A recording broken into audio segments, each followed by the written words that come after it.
E voltamos para o nosso debate hoje sobre alimentação ou subnutrição. Telefone para 273-1313. A doutora Edna, então, vai nos responder a seguinte pergunta. Qual seria a alimentação equilibrada para um brasileiro?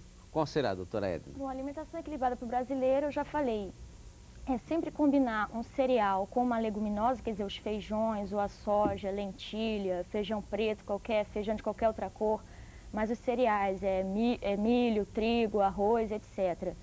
Sempre um tipo de hortaliça, legumes, as raízes, as frutas. Não precisa comer açúcar refinado, não precisa comer doce, porque dentro dos cereais e dentro das frutas ali já tem açúcar natural, não precisa comer. E sempre ou queijo, ou leite, ou ovo, ou carne, para quem quiser. Quem puder também. Exatamente, quem puder hoje em dia comer, mas não é prioridade, isso que eu quero colocar, não, a carne não é prioridade. Agora, Edna, mas vamos dizer assim agora, o pessoal de baixa renda, o pessoal que não pode comprar o queijo, não é isso? Não pode comprar isso. Pois é. Qual seria aí uma média, Aí você me fez uma pergunta. Quem sou eu para responder isso, né? Eu também realmente fica difícil, né, gente? Eu acho que as pessoas de baixa renda, exatamente, devem dar prioridade ao arroz e ao feijão, sempre comendo junto esses dois alimentos, né? E assim, pelo menos de vez em quando, ovo e leite. Queijo é muito caro realmente, né? Mas ovo e leite mais ou menos, tá num preço mais ou menos, né? Não sei nem o que é mais ou menos. Mas sempre reforçar esses alimentos, leite e ovo pelo menos. Leite e o arroz com feijão, né?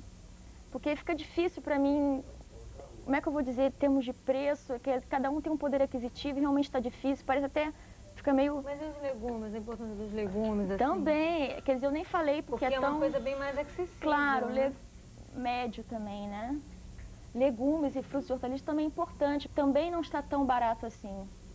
Quer dizer, eu acho que as pessoas devem dar preferência aos vegetais de época, que estão dando na época, porque eles ficam mais baratos, as frutas de época, né?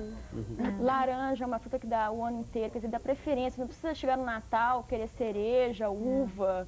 Uva verde, uva italiana, nada disso, né? Eu acho que você pode comer banana no Natal, que não tem problema nenhum. O espírito do Natal é Agora, me diz uma coisa, uma pessoa tem que tomar um café, reforçar, tem que comer aquele almoço, tem que ter aquela janta, como é que é? Não, depende do que o senhor chama de aquele almoço, aquela janta. Quer dizer, a pessoa deve se alimentar bem em quaisquer refeições, né? Agora, se alimentar bem não significa comer demais, né?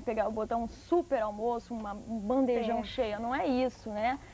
Agora, a alimentação tem que ser muito individual, porque, por exemplo, se é um atleta, se é uma gestante, se é uma nutriz, se é uma criança, aí isso vai mudar, porque a pessoa está num estado biológico diferente, né? Então, uma necessita de mais proteína, outra necessita de mais carboidrato, aí vai depender, uma coisa, falar assim geral, né? Fica meio leviano, assim, eu falar geralmente da coisa. Bem, nós vamos voltar daqui a pouco a falar com a doutora Edna, a doutora Mônica, mas a doutora Raquel está muito quietinha aí no canto, não é, doutora Raquel? Estou ouvindo. Não é isso? Doutora Raquel, como a psicologia vê a situação do subnutrido? Olha, eu penso que a questão da subnutrição vista pela psicologia é uma coisa muito comprometedora no que se refere ao momento de nascimento, quer dizer, dessa criança, quer dizer... Quando essa criança nasce, se ela já tem algum comprometimento de subnutrição, no sentido de que a sua mãe já é subnutrida, né? Que ela já gera essa criança de uma forma subnutrida ou não tem uma nutrição adequada, né? Isso traz alguma forma de comprometimento. Inicialmente, eu não diria psicológico, eu diria que traz comprometimento mais em termos orgânicos, metabólicos, quer dizer... Isso poderia comprometer essa criança no desenvolvimento de uma forma geral, no que se refere às suas potencialidades. Quer dizer, como a Mônica colocou, eu acho que em termos da aprendizagem, por exemplo, é extremamente importante essa questão da nutrição. Não só sobre o aspecto da aprendizagem, mas também sobre o aspecto emocional dessa criança. Quer dizer, uma criança subnutrida, provavelmente ela já terá algumas diferenças no seu comportamento ou até mesmo no seu desempenho intelectivo, cognitivo. E isso traz para ela uma série de defasagens, não só sobre o aspecto do seu desempenho cognitivo, mas também emocional. Por quê? Né? Quer dizer, uma criança que esteja, por exemplo, na fase pré-escolar, se ela não tem essa alimentação adequada, não que ela terá eu diria, ela não está de uma forma determinada, desfavorecida, mas ela já tem uma dificuldade de desempenho.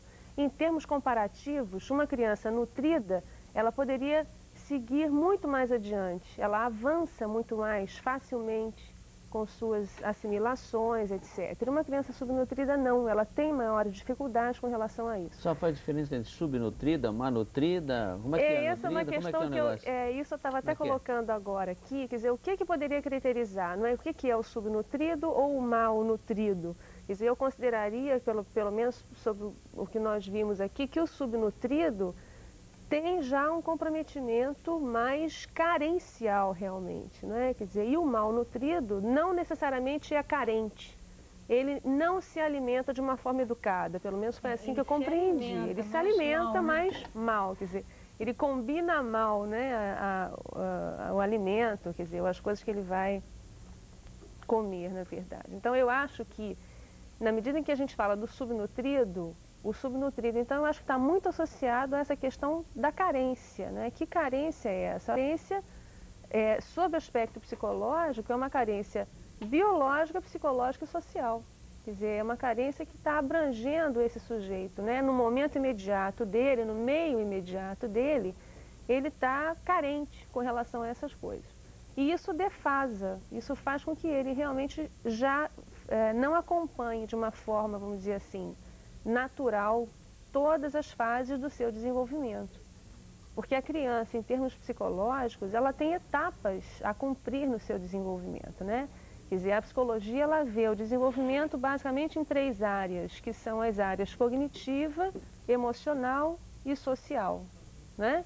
E essas áreas, então, são todas vistas, teoricamente, de uma forma separada, né? Mas agora, em termos práticos, a criança precisa se comportar de uma forma integral, né, com essas 3 áreas.